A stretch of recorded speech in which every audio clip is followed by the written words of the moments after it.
course, the mood remains high here. I've got the U.S. Ambassador to South Africa, Reuben Brigety. It's quite the moment.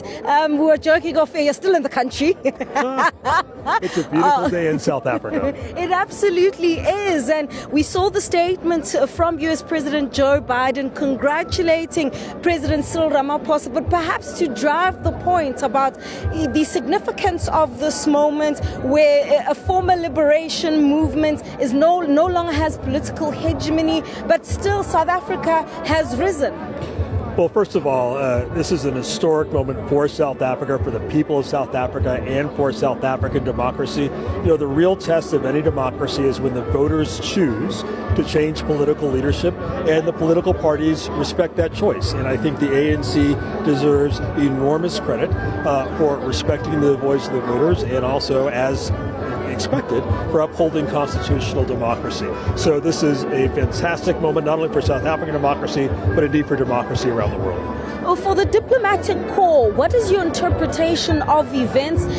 Is this a grand coalition for you? Is it a government of national unity? Are you taking the lead from the political parties? What is going to be your approach? Because I'd assume that you'd have a slightly different approach given the change in the political landscape. Actually, we don't have a different approach. It's not for us or anybody else other than South Africans to decide what their government is going to look like. And speaking for the United States of America, we will engage the government of the day, and we will continue to work on a robust bilateral agenda focusing on affirmative things like job creation, healthcare, trade, logistics, and the like. So no uncertainty from your part?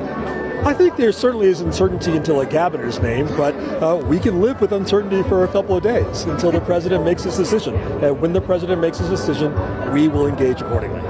And just take me through your emotions now, perhaps about what it feels like to be here, Black Americans, a Black government, and the history of South Africa, 30 years of democracy, and of course, against the backdrop of the relationship that the U.S. and South Africa have continued to enjoy from a trade relations perspective and otherwise.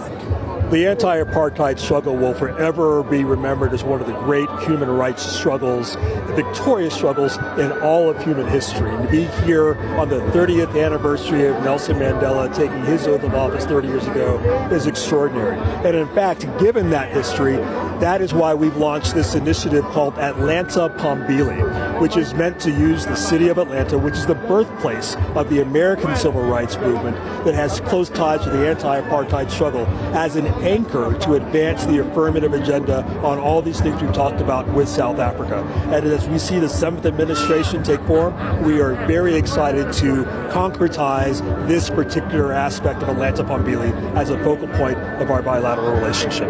All right, that's U.S. Ambassador Reuben Brigety, Ambassador to South Africa. Well, a few days is what he says.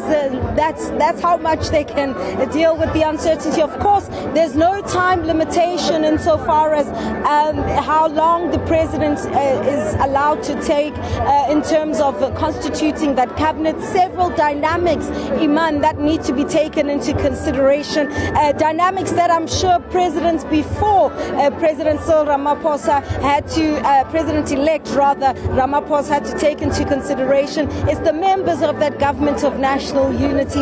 It's the alliance partners that need to be taken into consideration. That intergenerational mix is still a big factor. And of course then, is this going to be a legitimate mandate that South Africans will recognize by the time he announces that cabinet? So today, that oath of affirmation as per Schedule 2 of our Constitution will be taken by President-elect Cyril Ramaphosa, confirming what has taken place over the last couple of weeks, and the future of South Africa and the 7th administration can get underway.